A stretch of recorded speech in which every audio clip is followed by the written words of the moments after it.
Hi ಎಲ್ಲರಿಗೂ ನಮಸ್ಕಾರ. Welcome back my Sonu vlogs Kannada YouTube channel. ಎಲ್ಲರೂ ಹೇಗಿದ್ದೀರಾ? ಎಲ್ಲರೂ ಚೆನ್ನಾಗಿದ್ದೀರಾ ಅಂತ ಭಾವಿಸ್ತಾ ಇವತ್ತಿನ ವ್ಲಾಗ್ನ ಸ್ಟಾರ್ಟ್ ಮಾಡ್ತಾ ಇದ್ದೀನಿ. ಈ ವ್ಲಾಗ್ ಪ್ರೀವಿಯಸ್ ವ್ಲಾಗ್ನ ಕಂಟಿನ್ಯೂಷನ್ ವ್ಲಾಗ್ ಆಗಿರುತ್ತೆ. ಸೊ ಇವತ್ತಿನ ವ್ಲಾಗ್ನ ನಾನು ಮಾರ್ನಿಂಗಿಂದನೇ ಸ್ಟಾರ್ಟ್ ಮಾಡ್ತಾ ಇದ್ದೀನಿ. ಲಾಸ್ಟ್ ವಿಡಿಯೋದಲ್ಲಿ ಹಬ್ಬಕ್ಕೆ ಮನೆಯಲ್ಲೆಲ್ಲ ತೋರಣ ಕಟ್ಟೋದು, ಮೆಹಂದಿ ಎಲ್ಲ ಹಾಕ್ಸ್ಕೊಂಡಿರೋ ವಿಡಿಯೋನ ಅಪ್ಲೋಡ್ ಮಾಡಿದ್ದೀನಿ ಅಲ್ವಾ.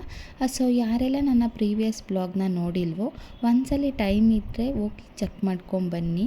ಹಾಗೆ ನನ್ನ ಚಾನಲ್ನ ಸಬ್ಸ್ಕ್ರೈಬ್ ಮಾಡ್ಕೊಂಡು ಯಾರೆಲ್ಲ ನೋಡ್ತಾ ಇದ್ದೀರಾ ಪ್ಲೀಸ್ ಸಬ್ಸ್ಕ್ರೈಬ್ ಮಾಡಿಕೊಂಡು ವಿಡಿಯೋನ ನೋಡಿ. ಹಾಗೆ ಇವತ್ತು ಬೆಳಗ್ಗೆ ಬೇಗ ಎದ್ದು ಮನೆಯೆಲ್ಲ ಕ್ಲೀನ್ ಮಾಡಿ ಅಮ್ಮ ಪೂಜೆ ಮಾಡ್ಕೊಳ್ಳೋಕ್ಕೆ ರೆಡಿ ಮಾಡ್ಕೊತಾ ಇದ್ದರು. ಅಂದರೆ ಈ ಹಬ್ಬಕ್ಕೆ ಏನಪ್ಪ ಅಂತಂದರೆ ನಮ್ಮದು ಪದ್ಧತಿ ಅಂದರೆ ನಮ್ಮ ಅಜ್ಜಿಯವರು ಅವ್ರ ಕಾಲದಿಂದ ಮಾಡ್ಕೊಂಬಂದಿರೋದು, ನಮ್ಮಮ್ಮನೂ ಅದೇ ಫಾಲೋ ಮಾಡ್ತಾರೆ. ಒಂದಿನ ಮುಂಚೆನೇ ರಾಗಿ ಫ್ಲೋರ್ನ ಸೋಪ್ ಮಾಡಿಟ್ಟು ನೆಕ್ಸ್ಟ್ ಡೇ ಅಂದರೆ ಹಬ್ಬದ ದಿನ ರಾಗಿ ಅಂಬಲಿ ಮಾಡಿ ದೇವರಿಗೆ ಇಟ್ಟು ಪೂಜೆ ಮಾಡ್ತಾರೆ. ಸೊ ಈ ಹಬ್ಬಕ್ಕೆ ಏನಪ್ಪ ಸ್ಪೆಷಲ್ ಅಂತ ಅಂದರೆ ಒಣಮೀನು ಸಾರು ಮಾಡಲೇಬೇಕು ಕಂಪಲ್ಸರಿ. ರಾಗಿ ಅಂಬಲಿ ಮತ್ತು ಒಣಮೀನು ಸಾರು ಮಾಡಿ ಮನೆ ಮುಂದೆ ರಂಗೋಲಿ ಹಾಕಿ ದೀಪ ಹಚ್ಚಿ ಅಲ್ಲೇ ಪೂಜೆ ಮಾಡಬೇಕಾಗತ್ತೆ. ಹಾಗೆ ನಾವು ದೇವರಿಗೆ ಇಟ್ಟಿದ್ದು ಊಟನ ನಾವು ಮಾಡೋ ಹಾಗಿಲ್ಲ, ಅದನ್ನು ಏಜ್ ಆಗಿರುತ್ತಲ್ವ ಅಜ್ಜಿರು ಅವರಿಗೆ ಕೊಡಬೇಕು. 3 ಜನಕ್ಕೆ ಇಲ್ಲ 5 ಜನಕ್ಕೆ ಆ ಥರ ನಮಗೆ ಎಷ್ಟು ಜನ ಸಿಗ್ತಾರೋ ಅಷ್ಟು ಜನಕ್ಕೆ ಕೊಟ್ಟು ಅವ್ರ ಹತ್ರ ಆಶೀರ್ವಾದ ತಗೊಂಡು ಪೂಜೆನ ಕಂಪ್ಲೀಟ್ ಮಾಡಬೇಕು. ಇದೇ ಥರನೇ ಫಸ್ಟಿಂದನೂ ನಮ್ಮ ಅಜ್ಜಿಯವರಿಂದನೂ ಮಾಡ್ಕೊಂಬಂದಿರೋದು, ನಮ್ಮಮ್ಮನೂ ಅದೇ ರೀತಿಯೇ ಮಾಡ್ತಾರೆ. ಸೊ ಪೂಜೆ ಎಲ್ಲ ಮುಗ್ದಿದ್ದಾದಮೇಲೆ ಮನೇಲಿ ನಾನ್ ವೆಜ್ಜು ಅಡುಗೆ ಮಾಡ್ತಾರೆ. ಕೆಲವೊಬ್ಬರು ಜಾಸ್ತಿ ಜನ ಇರೋರು ತುಂಬ ಜನ ಬರ್ತಾರೆ ಅಲ್ವಾ ಹಬ್ಬಕ್ಕೆ, ಆ ರೀತಿ ಇರೋರೆಲ್ಲ ಕುರಿ ಎಲ್ಲ ಕಡಿಸ್ತಾರೆ. ನಮ್ಮ ಮನೇಲಿ ಅಷ್ಟೊಂದು ಜನ ಏನೂ ಸೇರಿಲ್ಲ ಈ ಸರಿನೂ. ಯಾವಾಗಲೂ ನಾವು ಆ ಥರ ಮಾಡಿಲ್ಲ ಫಸ್ಟಿಂದನೂ. ಹೊರಗಡೆಯಿಂದನೇ ಮಟನ್ ಚಿಕನ್ ತಂದು ಮನೇಲಿ ಅಡುಗೆ ಮಾಡ್ಕೊಂಡು ತಿಂತೀವಿ. ಈ ಸಲಿನೂ ಅದೇ ರೀತಿಯೇ ಮಟನ್ ಚಿಕನ್ ಎಲ್ಲ ತರಿಸ್ಕೊಂಡಿದ್ವಿ. ಸೊ ಅದನ್ನೇ ಅಡುಗೆ ಮಾಡೋಕ್ಕೆ ಸಿಂಪಲ್ಲಾಗಿ ಅಡುಗೆ ಮಾಡ್ಕೊಳ್ಳೋಣ ಅಂತ ಭಟ್ರನ್ನ ಕರೆಸಿ ಅವರೆಲ್ಲ ಅಡುಗೆ ಪ್ರಿಪ್ರೇಷನ್ ಎಲ್ಲ ಮಾಡ್ಕೊತಾ ಇದ್ದರು. ಹಾಗೆ ನೆಕ್ಸ್ಟ್ ಟೆಂಪಲ್ಗೆ ಹೋಗ್ಬೇಕಲ್ವ. ಸೊ ದೇವ್ರು ಹೊತ್ಕೊಂಡು ಎಲ್ಲ ಫುಲ್ಲು ರೋಡಲ್ಲಿ ಮೆರವಣಿಗೆ ಬರ್ತಾರೆ. ಸೊ ಅವ್ರು ಬರೋ ಟೈಮಲ್ಲಿ ಅವ್ರು ರಿಟರ್ನ್ ಹೋಗ್ತಾರೆ ಅಲ್ವಾ, ಅವ್ರ ಜೊತೆಗೆ ಅಂಬಲಿ ಹೊತ್ಕೊಂಡು ನಾವು ಹೋಗಬೇಕು ಟೆಂಪಲ್ವರೆಗೂ.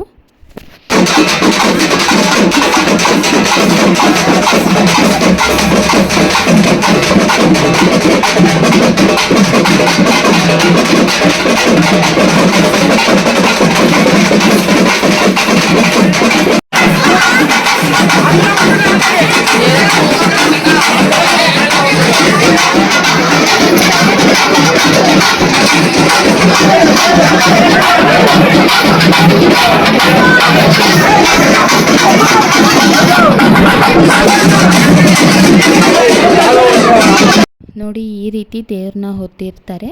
ಹಾಗೆ ಎಲ್ಲರ ಮನೆಯಿಂದನೂ ಅಂಬಲಿ ಹೊತ್ಕೊಂಡು ದೇವರಿಗೆ ಹಾಕೋಕ್ಕೆ ಹೋಗ್ತಾರೆ. ಸೊ ಅಲ್ಲಿ ಪೂಜೆ ಎಲ್ಲ ಮಾಡಿದ್ದಾದಮೇಲೆ ದೇವರಿಗೆ ಕುರಿ ಕೋಳಿ ಎಲ್ಲ ಕಟ್ಸೋರು ಇರ್ತಾರೆ ಅಲ್ವಾ, ಅದೆಲ್ಲ ಮುಗ್ದಿದ್ದು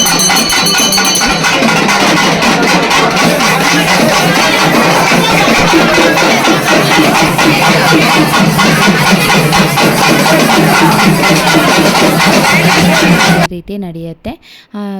ಅವಾಗೆಲ್ಲ ನಾವು ಚಿಕ್ಕವರಿದ್ದಾಗಂತೂ ತುಂಬ ಕ್ರೇಜ್ ಇತ್ತು. ಈ ಥರ ಹಬ್ಬಗಳೆಲ್ಲ ಬಂದುಬಿಟ್ರೆ ಅಲ್ಲೇ ನಿಂತ್ಕೊಂಡು ಮುಗಿಯೋವರೆಗೂ ನೋಡ್ಕೊಂಡು ಬರೋದಾಗಿರ್ಬೋದು, ಎಲ್ಲರೂ ಮನೇಲೆಲ್ಲರೂ ಸೇರಿಕೊಂಡು ಎಂಜಾಯ್ ಮಾಡೋದಾಗಿರ್ಬೋದು, ತುಂಬಾ ಚೆನ್ನಾಗಿರ್ತಿತ್ತು ಅವಾಗೆಲ್ಲ. ಇವಾಗೆಲ್ಲ ಸ್ವಲ್ಪ ಇಂಟ್ರೆಸ್ಟೇ ಹೋಗ್ಬಿಟ್ಟಿದೆ, ಅದರಲ್ಲಿ ಏನು ಮಾಡ್ಕೊತಾರೆ ಬಿಡು ಅಂತ ಆ ಥರ ಅನಿಸ್ಬಿಡತ್ತೆ. ಅಂದರೆ ಅರ್ಧಕ್ಕರ್ಧ ಈ ಮಕ್ಕಳನ್ನ ನೋಡ್ಕೊಳ್ಳೋದೇ ಆಗಿಬಿಟ್ಟಿರತ್ತೆ. ಅಲ್ಲಿಗಂತೂ ನಾವು ಯಾರನ್ನೂ ಕರ್ಕೊಂಡೋಗಿರಲಿಲ್ಲ, ಎಲ್ಲರೂ ಮನೆಯಲ್ಲೇ ಇದ್ದರು. ಯಾಕಪ್ಪ ಅಂತಂದರೆ ಸಖತ್ ಬಿಸಿಲು ಅಂದರೆ ಬಿಸಿಲಿತ್ತು, ಅಲ್ಲಿವರೆಗೂ ನಡ್ಕೊಂಡು ಹೋಗ್ಬೇಕಿತ್ತಲ್ವ. ಸೊ ಹಂಗಾಗಿ ಮಕ್ಕಳನ್ನ ಸಂಜೆ ಮೇಲೆ ದೇವಸ್ಥಾನಕ್ಕೆ ಕರ್ಕೊಂಡೋಗಿ ದೇವ್ರನ್ನ ಮುಗಿಸ್ಕೊಂಡು ಬಂದ್ವಿ.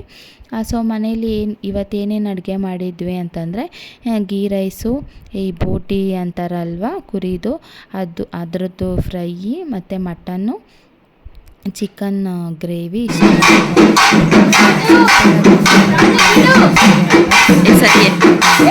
ಕರ್ತಿರ್ಲಿಲ್ಲ. ಸೊ ನಮ್ಮ ಮನೆಯಲ್ಲಿರೋರಿಗೆ ಇಷ್ಟೇ ಸಾಕು ಅಂತ ಹೇಳಿ ಅಷ್ಟು ಮಾಡಿಸ್ಕೊಂಡಿದ್ವಿ. ಸೊ ಎಲ್ಲ ಹಬ್ಬ ಎಲ್ಲ ಮುಗಿದ್ಮೇಲೆ ಎಲ್ಲ ದೇವಸ್ಥಾನಕ್ಕೆಲ್ಲ ಹೋಗಿ ಬಂದು ನೈಟ್ ಎಲ್ಲ ಕುತ್ಕೊಂಡು ಊಟ ಮಾಡಿದ್ದಾಯಿತು.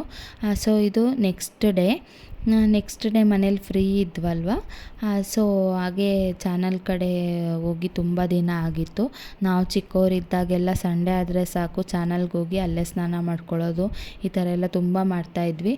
ತುಂಬಾ ವರ್ಷ ಆಗೋಯ್ತು ಹೋಗೇ ಇರಲಿಲ್ಲ. ಸೊ ಹೋಗಿ ಬರೋಣ ಅಂತ ಹೇಳಿ ಚಾನಲ್ಗೆ ಹೊರಟಿದ್ವಿ.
ನೋಡಿ, ಈ ಥರ ಹಳ್ಳಿ ವಾತಾವರಣ ಎಲ್ಲ ನೋಡೋಕ್ಕೆ ತುಂಬ ಚೆಂದ ಅನಿಸುತ್ತೆ.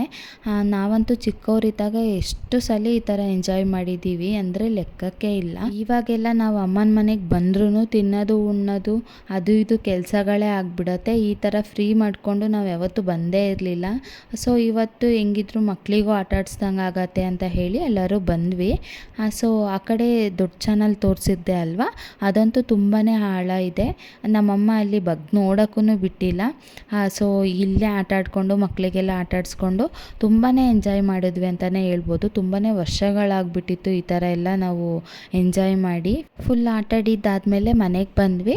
ನಿನ್ನೆ ದೇವ್ರನ್ನೆಲ್ಲ ಮಾಡಿ ಮೆರವಣಿಗೆ ಮಾಡಿದ್ರು ಅಲ್ವಾ, ಅದನ್ನು ಇವತ್ತು ನೀರಲ್ಲಿ ಬಿಡ್ತಾರೆ. ಸೊ ಇವತ್ತೂ ಮೆರವಣಿಗೆ ಮಾಡಿ ಮನೆ ಹತ್ರ ಎಲ್ಲ ಪೂಜೆ ಮಾಡಿಸ್ಕೊಂಡು ನೀರಲ್ಲಿ ವಿಸರ್ಜನೆ ಮಾಡ್ತಾರೆ ದೇವ್ರನ್ನ.